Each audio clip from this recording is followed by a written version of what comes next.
Welcome बच्चों। तो आज की क्लास में हम लोग पढ़ने वाले हैं अपनी लास्ट कॉलिगेटिव प्रॉपर्टी और उसका नाम है ऑस्मोटिक प्रेशर, जिसको हम डिनोट करते हैं पाई से। ठीक है, पाई। तो सबसे पहले तो आपको ये बात बता दूं कि जो ऑस्मोटिक प्रेशर होता है ये अपनी बेस्ट कॉलिगेटिव प्रॉपर्टी है किसी अननोन सॉल्यूट के मास को डिटरमाइन करने के लिए। ऐसा क्यों है? क्योंकि जो आप हमारी पिछली कॉलिगेटिव प्रॉपर्टी है जैसे delta T B delta T वगैरह, इन सभी में अपने को क्या करना पड़ता है, बहुत हीट करना पड़ता है बॉइलिंग के लिए। ठीक है, बहुत टेम्परेचर लो करना पड़ता है फ्रीजिंग के लिए।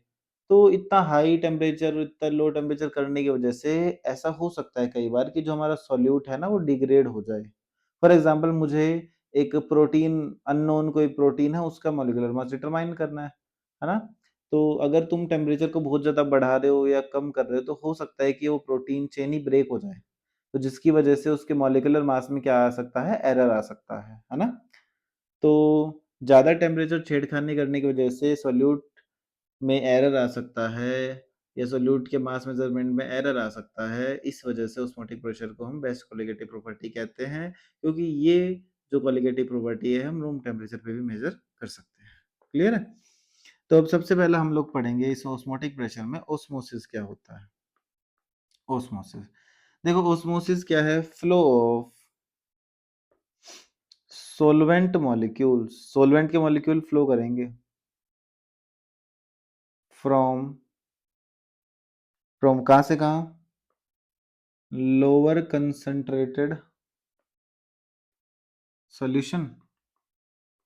लोअर कंसंट्रेटेड सॉल्यूशन को पता है क्या बोलते हैं हम लोग, hypotonic solution.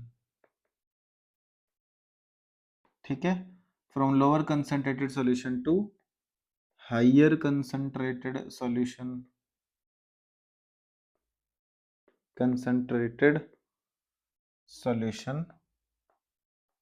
Higher concentrated solution को हम क्या बोलते हैं, हाइपरटोनिक। ये हिप्टोनिक लिख दिया, ये हाइपो आएगा, बट ठीक है स्पेलिंग ठीक कर लेना, हाइपरटोनिक सॉल्यूशन। ठीक है, flow of solvent molecules from lower concentrated solution to higher concentrated solution through a semi permeable membrane. ठीक है, until the equilibrium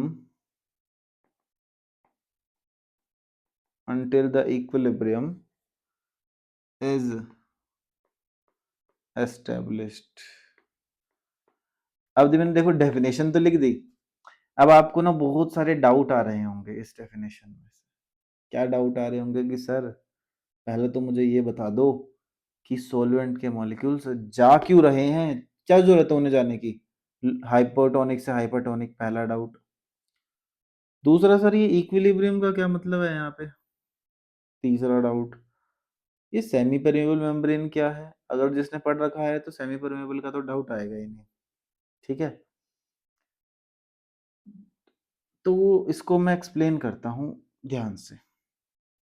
ठीक है, सबसे पहले तो कारण क्या है ओस्मोसिस होने का, कोज ऑफ ओस्मोसिस, क्यों हो रही है ओस्मोसिस प्रोसेस। पहले तो ये एक्सप्लेन करता हूँ, धीरे धीरे चीजें समझाऊंगा सारी। देखो यहां पर मान लो ऐसे दो सॉल्यूशन है,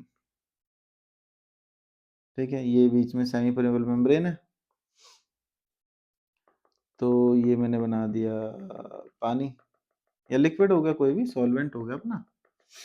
ठीक है, और इसके अंदर देखो ये काले काले सॉल्यूट के पार्टिकल्स हैं थोड़े से, इसमें थोड़े ज़्यादा बना दिया। ठीक है, तो अब ये जो सॉल्यूशन है लोअर कंसंट्रेटेड वाला, यहाँ प्योर लेफ्ट साइड ना तुम प्योर सॉल्वेंट नहीं मान सकते हो, चलेगा। ठीक है, तो लेफ्ट सॉल्यूशन जो है हाइपोटोनिक है, राइट वाला हाइपरटोनिक है।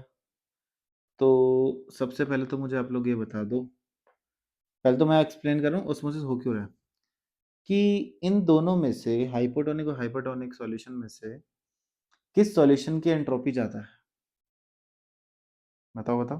हाइपोटोनिक की मोर एंट्रोपी, कारण क्या है मोर एंट्रोपी का? मोर नंबर ऑफ पार्टिकल्स, और टोटल पार्टिकल ज़्यादा है इसमें, हाइपोटोनिक में लेस नंबर ऑफ पार्टिकल्स हैं टोटल।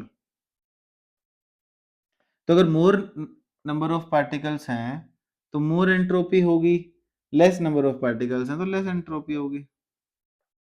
आ रही है बात समझ में?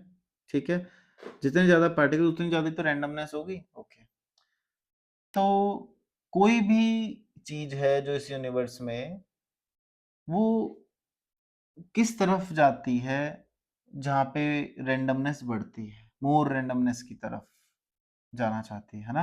जैसे फॉर एग्जांपल तुमने क्या करा, एक बॉल ली, बॉल में कर दिया छेद। अब अंदर जो गैस है वो ऐसी दबी हुई है छोटे से वॉल्यूम में, तो अंदर तो एंट्रोपी कम है, कम भाग सकती है ना, रैंडमनेस कम है। तो छेद करते ही वो गैस फट से ऐसे कहाँ निकलेगी, बाहर जाएगी। ऐसा थोड़ा है कि अंदर से बाहर की गैसेस अंदर आ रही हैं, अंदर की गैस बाहर जाती है बहुत तेजी से, क्योंकि बाहर रैंडमनेस ज्यादा है। ठीक है, तो अगर कोई सिस्टम मोर एंट्रोपी की तरफ जा सकता है, तो वो प्रोसेस क्या होगी, स्पॉन्टेनियस। तो ये इसलिए हो रहा है अपने आप, क्योंकि एंट्रोपी चेंज पॉजिटिव है इस केस में। ठीक है, तो ओस्मोसिस में ध्यान रखना delta S is greater than zero, इसलिए हो रही है प्रोसेस, क्योंकि delta is greater than zero essential condition होती है ना for a process to be spontaneous. ये समझ में आया? दूसरा, सर ये इक्विलिब्रियम मतलब क्या है? इक्विलिब्रियम का मतलब, ये ही बहुत इंटरेस्टिंग फैक्ट है, ध्यान से समझना। इक्विलिब्रियम का क्या मतलब है इसमें? हर एक डेफिनेशन में हर एक बात क्लियर होनी भाई जरूरी है आप लोगों के लिए। इसको मैं कुछ ऐसे एक्सप्लेन करता हूँ कि जैसे एक कंटेनर लिया, और ये ऐसे कुछ मैंने बना दी ऐसे ट्यूब सी। ठीक है, और इस ट्यूब के अंदर ना इतना सोल्यूशन है। ठीक है, ये है सॉल्यूशन,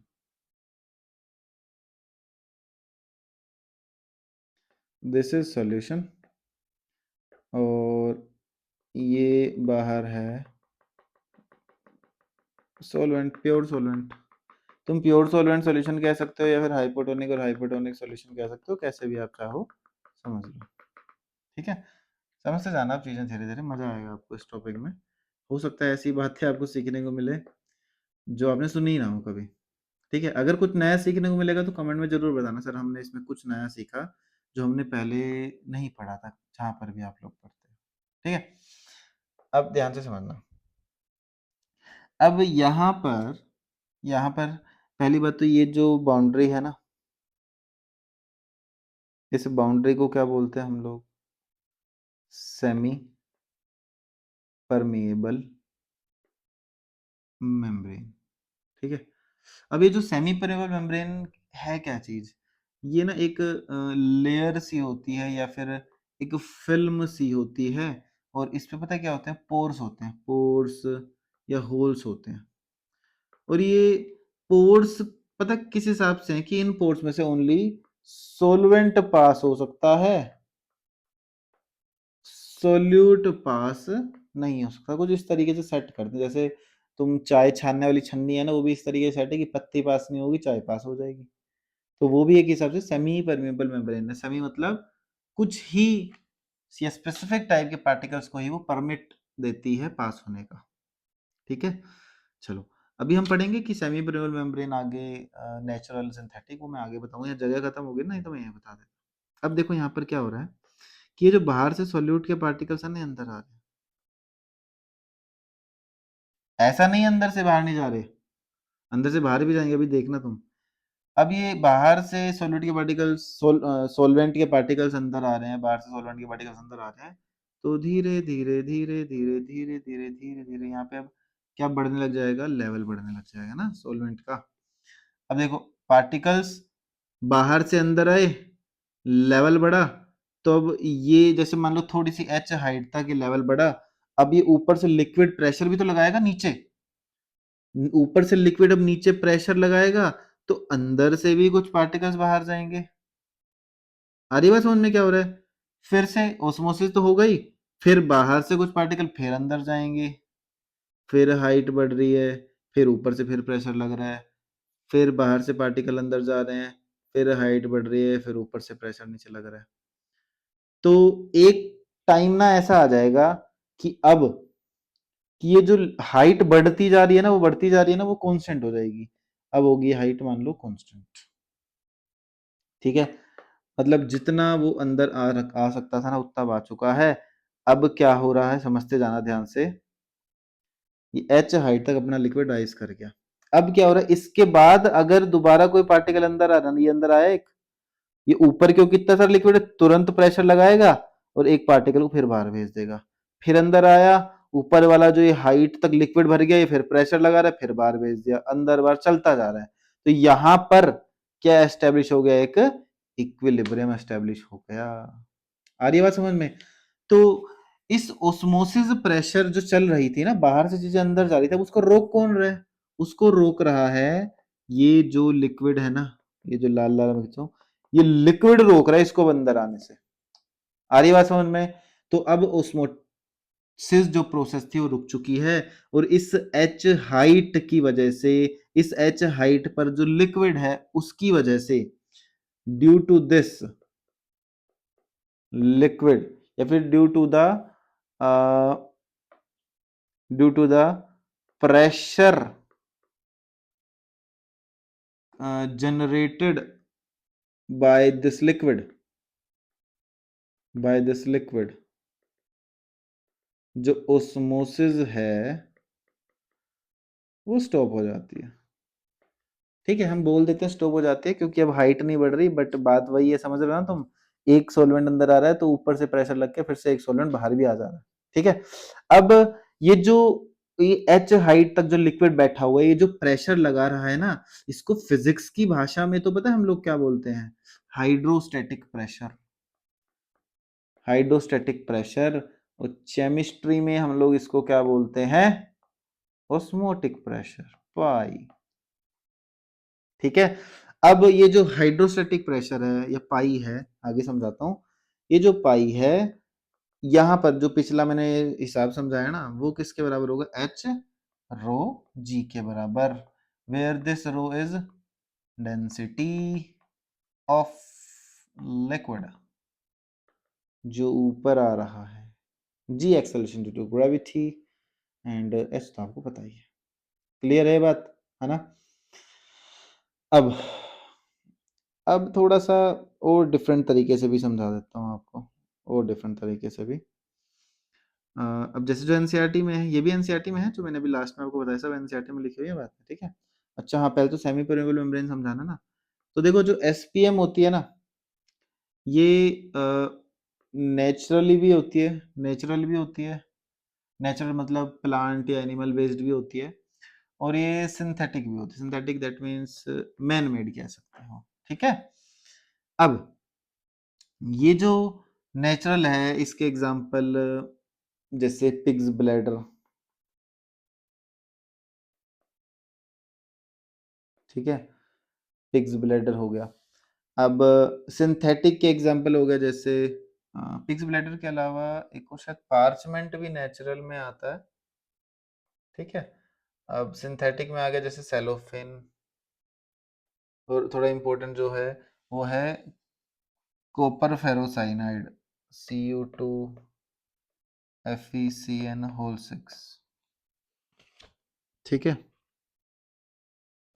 और अम, जैसे इसमें हाँ सिलिकेट्स आ जाते हैं, सिलिकेट ऑफ निकल, आयरन, कोबाल्ट, ये भी। ठीक है, नेचुरल में जैसे जो सेल मेम्ब्रेन होती है ना, इसमें ऐसे लिखता हूँ, नेचुरल में ही cell membrane formed just below the outer skins, below the outer skins, बाहर वाली जो अपनी खाल ना, इसके नीचे जस्ट एक सेल मेम्ब्रेन होती है, वो भी सेमी परमेबल मेम्ब्रेन ही है, जो सिर्फ वहां से पसीने को बाहर आने देती है। समझ पा रहे हो। ठीक है जी, चलो, और इसमें बहुत सारी बातें सीखते जाएंगे, मजेदार, टेंशन मत लो। अब फिर से मैंने एक सिस्टम बनाया। ठीक है, तो ये मान लो मैंने लगा दी सेमी परमेबल मेम्ब्रेन। ठीक है जी, सेमी परमेबल मेम्ब्रेन लगा दी।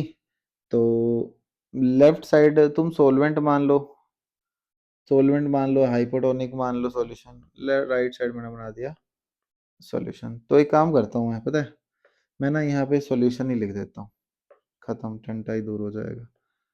सॉल्यूशन है, इसकी कंसंट्रेशन है C1, इसकी है C2, तो C1 ग्रेटर देन है C2। ठीक है, C1 ग्रेटर देन C2 अगर है तो इसका मतलब अब जो सॉल्वेंट के पार्टिकल्स कहाँ से कहाँ जाएंगे, देखो सॉल्वेंट के पार्टिकल C2 से C1 भी जा रहे हैं, C1 से C2 भी जाएंगे, वो तो दोनों तरफ ही जाएंगे, लेकिन नेट फ्लो जो होगा सॉल्वेंट के पार्टिकल्स का, नेट फ्लो वो किसके टुवर्ड्स होगा, towards more concentrated, net flow. जाते दोनों साइड हैं, इस चीज का अपने को ध्यान रखना है। यहाँ तक समझ में आया क्या? अब देखो ये दोनों पिस्टन्स लगा दे, यहाँ पर भी P लग रहा है, P एक्सटर्नल, यहाँ पर भी P एक्सटर्नल लग रहा है। बहुत ही मजे से, बहुत ही मजे से ओस्मोसिस प्रोसेस हो, ओस्मोसिस प्रोसेस हो जा रही है, हो जा रही है। ये पिस्टन ऐसे ऊपर जाता जा रहा है, जाता जा रहा है, जाता जा रहा है। अब मुझे क्या करना है ना, ये ओस्मोसिस प्रोसेस को रोकना है। ठीक है, तो to stop osmosis, to stop osmosis pressure is required, pressure लगेगा, है ना। जैसे मान लो ना, तुम्हारे सामने से एक बहुत तेज भागती भागता बच्चा आ रहा है, एक मान लो उसमें सोलवेंट के पार्टिकल्स हैं, और तुम्हें उसे रोकना, तो तुम्हें सामने से प्रेशर लगाना पड़ेगा ना, तभी तो रुकेगा वो। तो तुमने वो भी किस तरफ लगा रहे हो, मैं उस तरफ लगा रहा हूँ जहां पर हाइयर कंसंट्रेटेड वाला सॉल्यूशन है, जहां पे C1 ज्यादा है C2 से, मैंने उस तरफ एक्स्ट्रा प्रेशर लगाया पाई। ठीक है, ताकि ये प्रोसेस रुक जाए। तो प्रेशर इज रिक्वायर्ड, प्रेशर लगेगा, और उस प्रेशर को हम क्या बोल देंगे, पाई। तो जैसे ही पाई लगाया तुमने, तो ओस्मोसिस जो प्रोसेस है वो रुक गई, आर यू के रुक गई। अब ठीक है, अब आगे देखना। अब तुम अगर प्रेशर लगा रहे हो, if we apply pressure greater than pi, क्या होगा, सोचो सोचो। मतलब जैसे सामने से भाग बहुत तेज स्पीड में एक बच्चा आ रहा है, मतलब उसकी कुछ एक्स जूल एनर्जी से आ रहा है, और तुम अपोजिट साइड से एक्स जूल एनर्जी लगाओगे तो रुक जाएगा, और तुमने अगर एक्स से ज्यादा लगा दी तो बच्चा उल्टा भाग लेगा, ऐसा ही तो होगा। तो if you apply pressure greater than pi, then the process process is reversed, process क्या हो गई, रिवर्स हो गई। और अब मैं उस प्रोसेस को पता क्या बोल दूंगा, बताओ, रिवर्स ऑस्मोसिस। अब ये जो अपना ऑस्मोटिक प्रेशर है पाई, ये किस पे डिपेंड करेगा, किस पे डिपेंड करेगा, देखो, एक तो ये डिपेंड करेगा किस पर, टेम्परेचर पर। ठीक है, जितना ज्यादा टेम्परेचर, जितना ज्यादा तुम टेम्परेचर अप्लाई करोगे ना, उससे होगा पता है क्या, पार्टिकल्स की रेंडमनेस उतनी ज्यादा बढ़ेगी, जितनी ज्यादा रेंडमनेस बढ़ेगी उतनी ही तेजी से पार्टिकल्स C2 से C1 वाली कंसंट्रेशन की तरफ आएंगे, तो ओस्मोटिक प्रेशर भी उतना ही बढ़ेगा। आ रही बात समझ में? तो जो पाई है वो टेम्परेचर के देखा जाए तो डायरेक्टली प्रोपोर्शनल होता है, बट जेई नीट के लेवल पे आपको इतना पढ़ना ही नहीं है। ठीक है, और मैं कह सकता हूँ कि जो तुम्हारा ऑस्मोटिक प्रेशर वो कंसंट्रेशन डिफरेंस पे भी डिपेंड करेगा, है ना। दोनों की कंसंट्रेशन सेम है, C1 C2 अगर सेम है तो ऑस्मोसिस होगी नहीं। अगर C1 और C2 की कंसंट्रेशन में बहुत लार्ज डिफरेंस है, उतनी ही खतरनाक तरीके से ऑस्मोसिस होगी, और जितनी खतरनाक ऑस्मोसिस उतना ही ज्यादा क्या लगेगा, ऑस्मोटिक प्रेशर। अरे बात समझ में? तो मैं यहाँ पे क्या लिख सकता हूँ कि जो अपना पाई है वो किसके प्रोपोर्शनल होता है, डेल्टा सी के। ठीक है, डेल्टा सी को मैं लिख दूं C1 माइनस C2 के, पाई पर C1 माइनस C2, प्रोपोर्शनलिटी का साइन हटता है तो कांस्टेंट आता है, ठीक है। तो यहाँ पे मैं लगा रहा हूँ पाई बराबर C1 minus C2 RT। Condition वही है कि C1 is greater then C2 ही है। तो अगर पता है क्या होता है, अगर इफ मैं बोल दूं कि C2 बराबर 0, मतलब राइट वाला जो सॉल्यूशन मैंने लिया था ना, राइट वाला अब सॉल्वेंट हो गया, प्योर सॉल्वेंट, क्योंकि इसमें सॉल्यूट की कंसंट्रेशन ही 0 है। इफ C2 इक्वल टू 0 तो मैं C1 को पता है क्या लिख देता हूँ, C लिख देता हूँ, ठीक है। तो पाई बराबर क्या, जो आप फॉर्मूला पढ़ते हो वही तो बनाना है ना। कहोगे सर ये तो फिर हमने पढ़ा ही नहीं। तो पाई बराबर आ गया CRT, पाई बराबर CRT। वैसे पता है कई बार तो यहाँ पे किताबों में कुछ में R लिखा हुआ है, ठीक है। मैं बता देता हूँ कुछ किताबों में ये S भी लिखा हुआ है।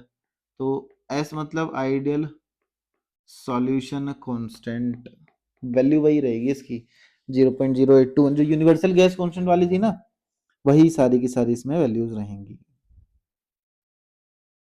समझ में आ रहा है ना, ज्यादा मुश्किल तो नहीं है। अब आगे देखना,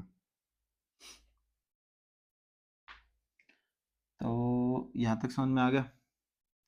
तो कुल मिला के अगर आपको पता लगा कि अगर मान लो दोनों की कंसंट्रेशन दे रखे तो C1 माइनस C2 RT लगाना है, और अगर एक प्योर सॉल्वेंट है, एक सॉल्यूशन है, तो सीधा सॉल्यूशन की कंसंट्रेशन इनटू RT। समझ में आया क्या, ठीक है। अब चलते हैं इसमें आगे,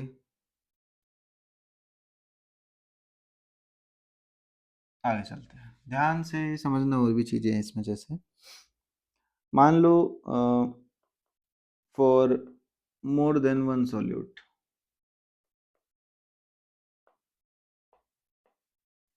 मतलब राइट साइड अपने पास पता है क्या है, फॉर्मूले सारे इधर सॉल्वेंट या प्योर, लेफ्ट साइड है सोल्यूट, मान लो ABCD, तीन चार सोल्यूट हैं। तो अब पूछ रहा है, तो वही बात तो हुई कि सॉल्वेंट पार्टिकल इधर आएंगे, अब नंबर ऑफ सोल्यूट ज्यादा तो ऑस्मोटिक प्रेशर भी ज्यादा ही हो जाएगा, सीधी सी बात है। रैंडमनेस ज्यादा है ना, तो उतनी तेजी से सॉल्वेंट के पार्टिकल्स लेफ्ट साइड आएंगे, तो उतना ही अपने को प्रेशर लगाना पड़ेगा। तो मैं लिख सकता हूँ, देखो फिर से वही चीज, पाई बराबर, देखिए आ जाएगा CRT था ना। अब वॉल्यूम ऑफ सॉल्यूशन तो क्या रहेगी, कांस्टेंट। तो देखो RT तो कांस्टेंट है ही, volume of solution in litre को भी लीटर में लेता हूँ, कांस्टेंट रख देता हूँ, तो अंदर क्या आएगा, A के मोल प्लस B के मोल प्लस C के मोल प्लस D के मोल, खत्म। ये चीज समझ में आ गई क्या, सिंपल सा ही है। अब इस ऑस्मोटिक प्रेशर को मेजर करने के लिए हम एक मेथड यूज करते हैं, जैसे हमने पढ़ा ना Oswald and walker method RLVP के लिए, वो तो चलो अपने को पढ़ना भी था डिटेल में, ठीक है। तो यहाँ पर जो हम मेथड यूज करते हैं, मेथड यूज्ड टू डिटरमाइन पाई, उसका पता है क्या नाम होता है, उसका नाम होता है बर्कली, नाम नाम ध्यान रखना है बस, बर्कली एंड हार्टली मेथड। पढ़ना नहीं है अपने को, ठीक है, नाम नाम, बस नाम बहुत है।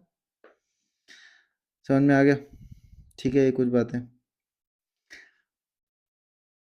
फॉर्मूला बता दिया मैंने। टी ध्यान रखना, हम कांस्टेंट टेम्परेचर नहीं छेड़ते हम लोग बार बार, है ना। आर की वैल्यू में फिर लिख दूं कि आर की एस की वैल्यू 0.0821, ये कब है, जब वॉल्यूम लीटर में रख लो, प्रेशर ATM में, पर केल्विन पर मोल, ठीक है।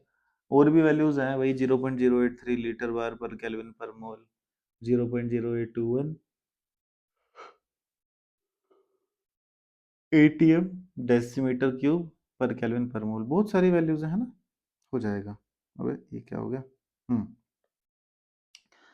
अब जैसे कुछ इसमें ना डेफिनेशंस वगैरह भी हैं, डेफिनेशंस वगैरह भी हैं।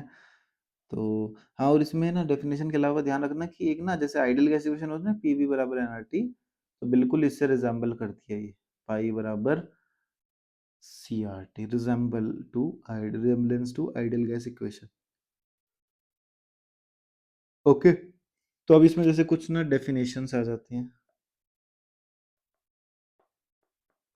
डेफिनेशंस, जैसे आइसोटोनिक सॉल्यूशन क्या होता है। ठीक है, ये है अपना हाइपरटोनिक, और तीसरा है हाइपोटोनिक। ठीक है, तो इसमें आइसोटोनिक सॉल्यूशन क्या होता है?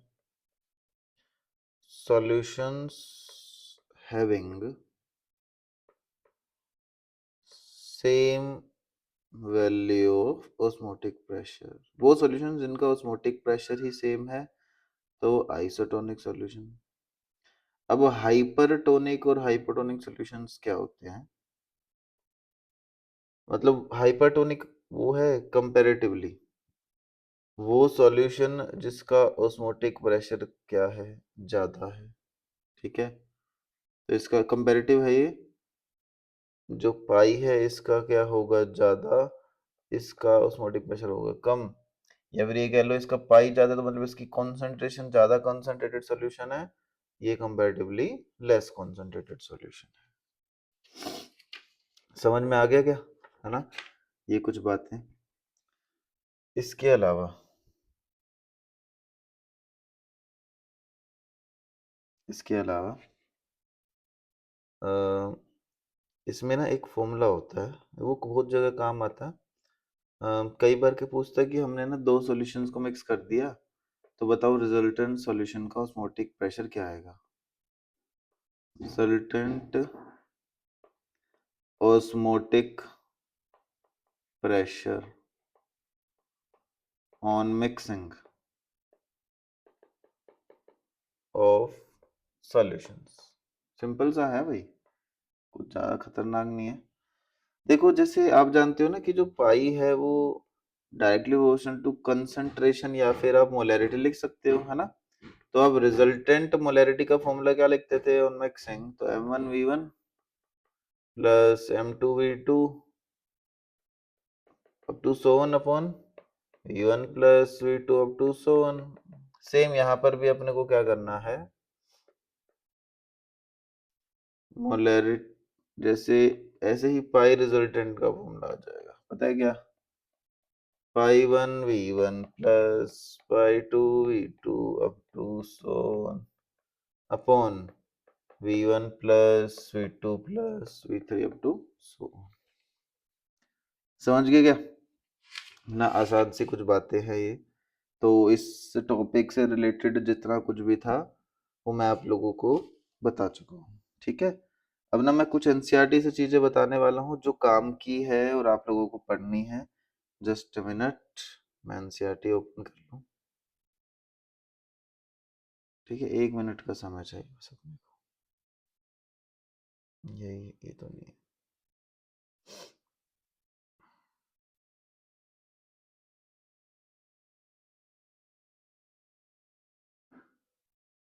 खुल जा,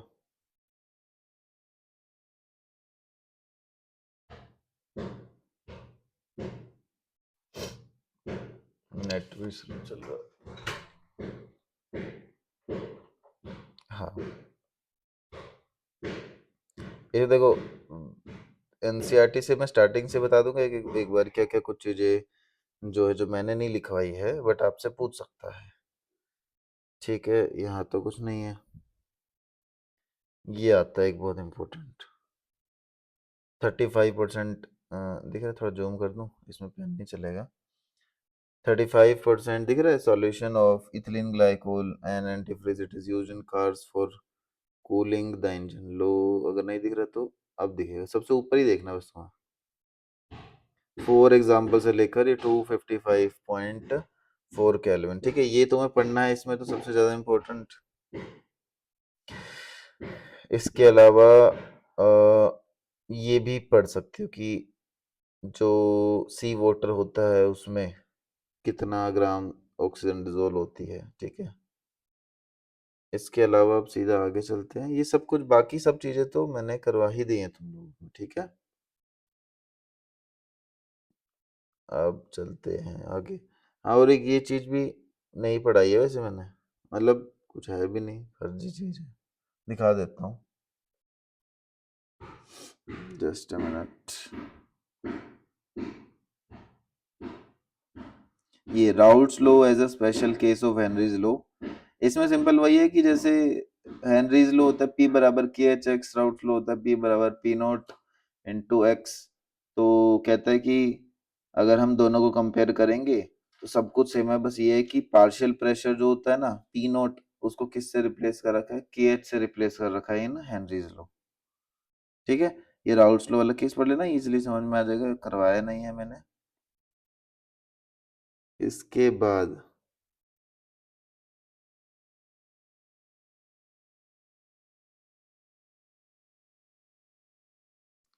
हाँ, देखो ओस्मोटिक प्रेशर वाला जो टॉपिक है ना, ये तो काफी ज्यादा इम्पोर्टेंट है। ठीक है, जो एनसीईआरटी में मतलब लिखा हुआ है, थ्योरी कंप्लीटली आप लोगों को पढ़नी ही पढ़नी है। इसके अलावा ये ये वाला जो लास्ट है, measurement of osmotic pressure provides another method of determining molar masses, ये भी पढ़ना है। ठीक है, इसको पढ़ के जो कुछ लाइनें एक्स्ट्रा मिले वो लिखनी भी है कॉपी में। यहाँ पर ही देखो, ये दिख रहा है, the osmotic pressure associated with the fluid inside the blood cell is equivalent to that of 0.9% mass by volume sodium chloride।